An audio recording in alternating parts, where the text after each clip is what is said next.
आज के वीडियो में मैं हम इंसानों की उस प्रॉब्लम के बारे में बात करूंगा जिसका नाम है अंध चाल। मतलब कोई हमें रास्ता दिखा रहा है मगर हम उस रास्ते पर आंखें बंद करके खुद को चलने के अलावा और कोई कष्ट दिए बगैर बढ़ते चले जा रहे हैं यार पता है हम में से कुछ लोगों की जिंदगी में उन्हें सफलता का रास्ता दिखाने वाले उनके आसपास बहुत लोग हैं यार, जो कभी भी उन्हें गलत रास्ता नहीं दिखाएंगे यार। हम उस रास्ते पर चलते भी हैं मगर आंखें बंद करके। दोस्त जब तक हम खुद अपने सोचने की क्षमता का यूज नहीं करेंगे ना यार, तब तक सफलता नहीं मिलेगी यार। इसी बात पर एक किस्सा है। एक बार राजस्थान के गांव में पंचायत लगी हुई थी। बड़ा ही गंभीर मुद्दा पंचायत में चल रहा था। सामने बैठी हुई जनता सॉल्यूशन की उम्मीद में पंचायत के पंचों की ओर देख रही थी और पंचों के सिर पर चिंता की लकीरें डेरा डाले बैठी थी। मतलब टोटली मुद्दा एकदम गर्म और गंभीर था। जहां पंचायत चल रही थी वहीं से थोड़ी दूरी पर एक संत ने अपने शिष्यों के साथ अपना बसेरा किया हुआ था। जब पंचायत में पंच कोई भी सॉल्यूशन नहीं ढूंढ पाए और किसी भी निर्णय पर पंचायत नहीं पहुंच सकी, तो उनमें से एक पंच ने कहा कि क्यों ना हम महात्मा जी के पास चलकर अपनी समस्या को बताएं। उपाय की कोई उम्मीद ना मिली तो जनता ने भी सहमति जाहिर करते हुए संत के पास चलने को कहा और अंततः सभी संत के पास पहुंच गए। जब संत ने गांव के लोगों को एक साथ पंचायत के पंचों के साथ देखा तो पूछा कि कैसे आना हुआ। तो लोगों ने कहा कि हे महात्मा, इस पूरे गांव भर में पीने के पानी का एक ही स्रोत है। गांव में एक ही कुआं है और महात्मा हम इस कुएं का पानी नहीं पी सकते। तब संत ने पूछा कि हुआ क्या, पानी क्यों नहीं पी सकते। तो पंचों ने कहा कि हे महात्मा, इस कुएं में से बहुत बुरी बदबू आ रही है क्योंकि 3 कुत्ते लड़ते लड़ते उसमें गिर गए थे और बाहर नहीं निकले, उसी में मर गए। अब जिस कुएं में कुत्ते मर गए हो उसका पानी भला कौन पिए महात्मा। तो संत ने कहा कि एक काम करो, उस कुएं में गंगा जल डलवाओ। गांव वालों ने सहमति जाहिर की और कुएं में गंगा जल भी 8-10 बाल्टी छोड़ दिया गया। लेकिन फिर भी समस्या जस की तस। लोग फिर संत के पास पहुंचे।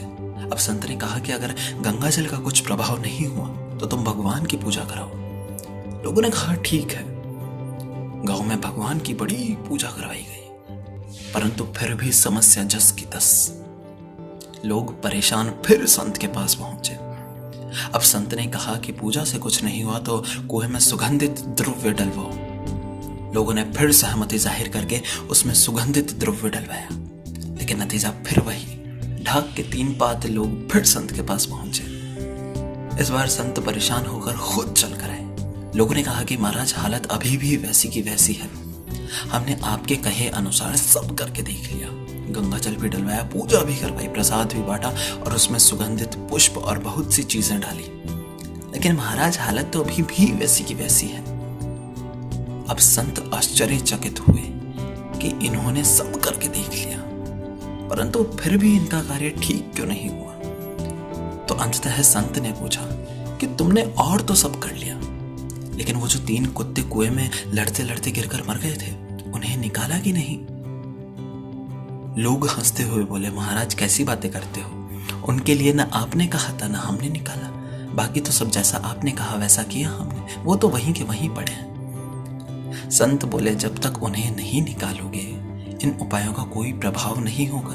जब तक तुम बदबू आने का कारण ही नहीं निकालोगे तब तक कुछ भी कर लो, कितना भी गंगा जल डलवा दो, कितनी भी पूजा कर लो, कितने भी सुगंधित पुष्प और द्रव्य डलवा दो, कोई भी असर नहीं होगा यार।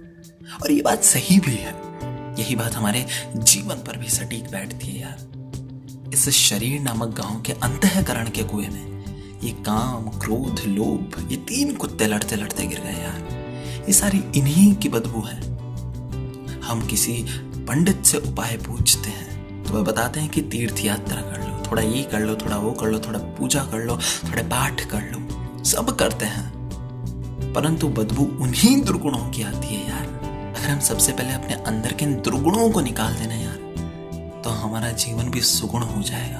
अभी थोड़े दिनों पहले 10th के रिजल्ट हैं, 12th के रिजल्ट हैं। कुछ लोग अपने पेरेंट्स से, अपने जानने वालों से ये पूछते हैं कि हमें आगे क्या करना चाहिए। वो उन्हें सही रास्ता दिखाएंगे यार, परंतु मेहनत करना, उस पर आगे चलना और सफल होना वो सिर्फ हमारे हाथ में है यार।